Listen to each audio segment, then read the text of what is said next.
Good morning, everyone. I am Teacher Dylan and welcome to my virtual classroom.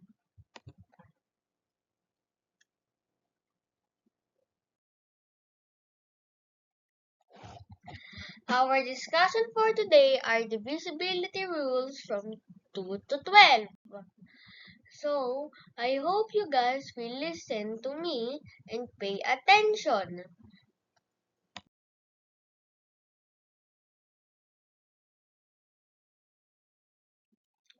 What is divisibility? Divisibility refers to a number's quality of being evenly divided by another number without a remainder left over. Now, let us start with the divisibility rules for 2.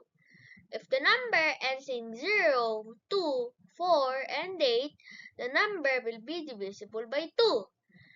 For example, the number 356 is divisible by 2 because 356 ends in 6 and 6 is an even number.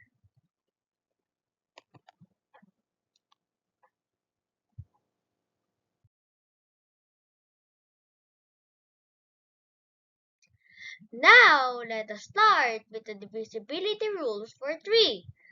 A number is divisible by 3 if the sum of its digits is divisible by 3.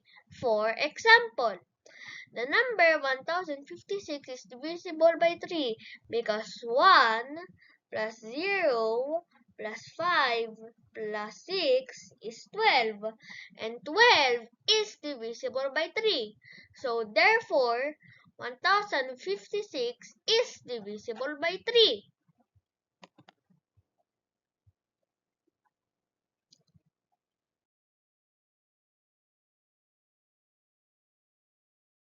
Now let us start for the divisibility rules for 4. A number is divisible by 4 if the last two digits are divisible by 4. For example, the number 456 is divisible by 4 because the last digits, which is 56, is divisible by 4. Therefore, the number 456 is divisible by 4.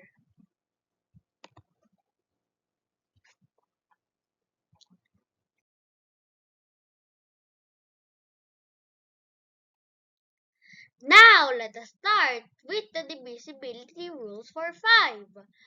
If the number ends in 0 or 5, the number will be divisible by 5. The number 60 is divisible by 5 because the number 60 ends in 0. Therefore, the number 60 is divisible by 5.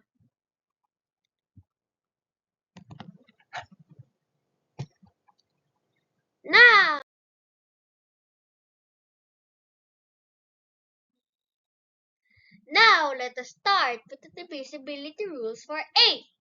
A number is divisible by 8 if the last three digits of the number is divisible by 8.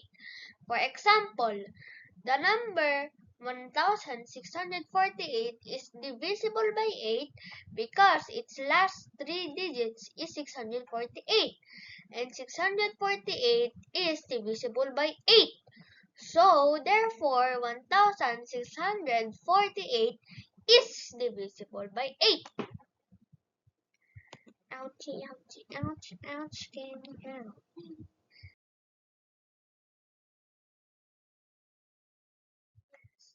Yeah. Now, let us start with the divisibility rules for 9. A number is divisible by 9 if the sum of its digits is divisible by 9. For example, the number 1899 is divisible by 9 because 1 plus 8 plus 9 and plus 9 is 27 and the number 27 is divisible by 9. So therefore the number 1899 is divisible by 9.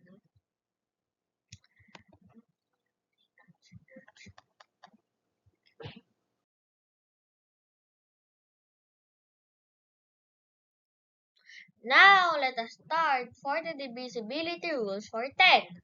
A number is divisible by 10 if its last digits ends in 0.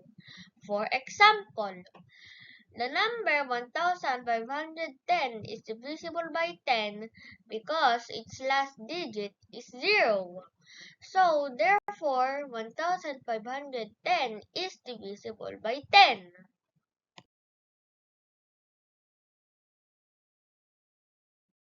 Now, let us start for the divisibility rules for 11.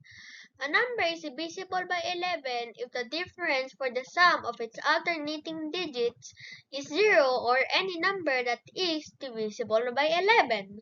For example, the number 10,813 is divisible by 11 because 1 plus 8 plus 3 is 12 and 0 plus 1 is 1.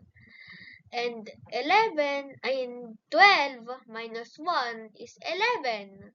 And 11 is divisible by 11. So that makes 10,813 divisible by 11.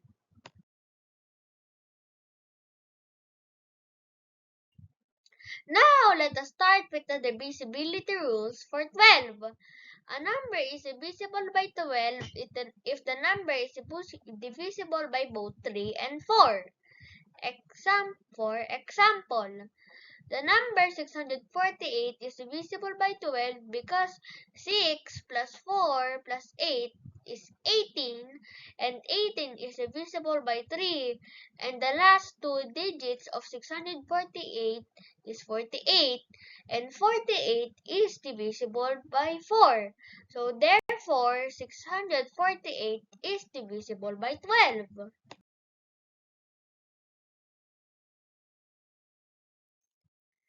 Now, let us start with the real-life word problems. Number 1. Maxine made 15 cupcake desserts. He arranged the desserts on platters with the same number of desserts on each platter. How many desserts could Maxine put on each platter? 2, 5, or 10? You cannot put 2 cupcakes on each platter because there would still be 1 cupcake left over. If you put 10 cupcakes on each platter, there would still be 5 left over. But if you put 5 cupcakes in each platter, there would be no more cupcakes left over because 15 divided by 5 equals 3.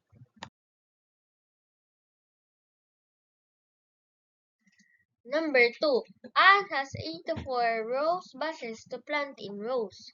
She wants to put the same number of bushes in each row with no bushes left over. How many rows of bushes could Anne make?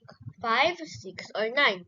If you put 5 bushes in each row, there would still be 4 rose bushes left over.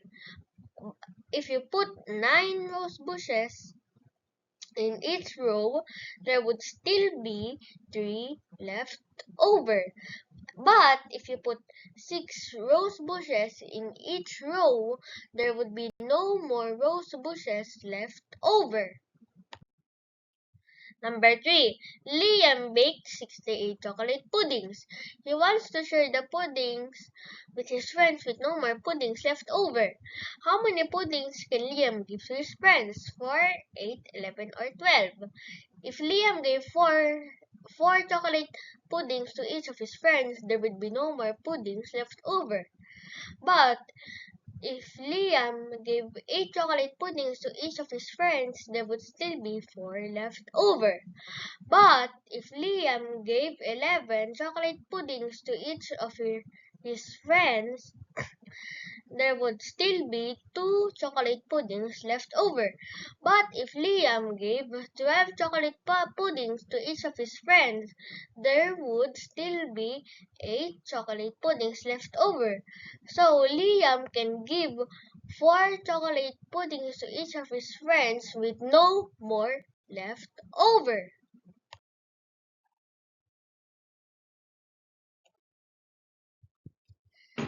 Thank you for listening to me. I hope you learned something about what I teach.